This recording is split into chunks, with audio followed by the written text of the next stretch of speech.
Antifa member Phoebe Ann Loomis. I first came across her because she has a history of violent extremism in Portland going back years. This photo was from her May Day riot arrest on the 1st of May last year, 2021. But she was arrested at another May Day riot all the way back in 2017. So people might remember Portland for the months of nightly rioting we had in 2020, but the rioting continued until 2021. And she was part of a group of Antifa, up to about 100 people on May Day 2021, who attacked City Hall and then went on a rampage in downtown targeting businesses. This is some of the riot gear that she was arrested with. She had on uh, fiberglass reinforced gloves, as you can see there. One of the people who beat me in 2019 and in the assault where I had the brain hemorrhage was using gloves like that. The knuckles are extremely hard. Unsurprisingly, she was given a sweetheart plea deal.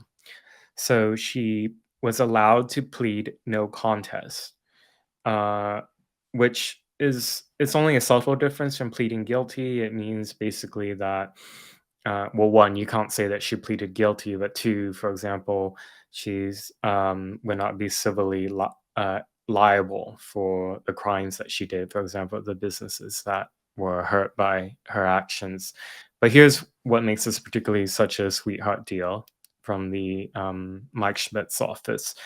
So she pleaded no contest to first degree criminal mischief, which is under Oregon law a felony, but they allowed for that first degree criminal mischief to be treated as a misdemeanor.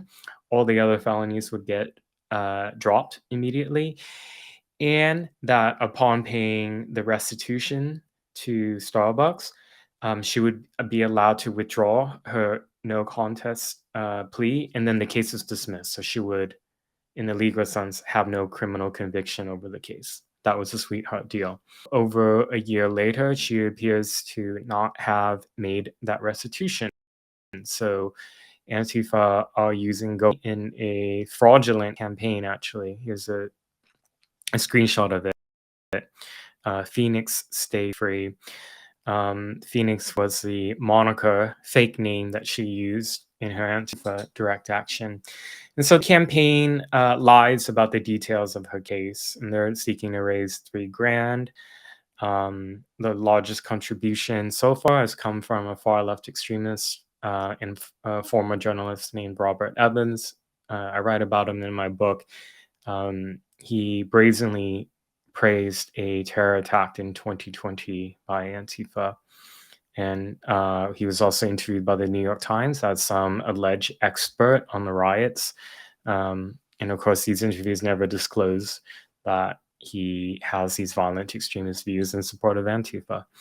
You know, there is a report function for campaigns like this because GoFundMe, according to their own policy, does not allow for raising money for the legal aid of violent criminal suspects. The reasoning that GoFundMe used last year to pull all the fundraising campaigns for Kyle Rittenhouse was they said, look, we don't allow for fundraising for those who are charged with a violent crime. Well, over and over, as in this case, as in many, many other cases in Portland, Antifa would just make an account and they'll lie about the details. They won't talk about the felony charges. They won't talk about what the indictment says that and alleges that these people did. And sometimes they raise money after the people plead guilty or are convicted.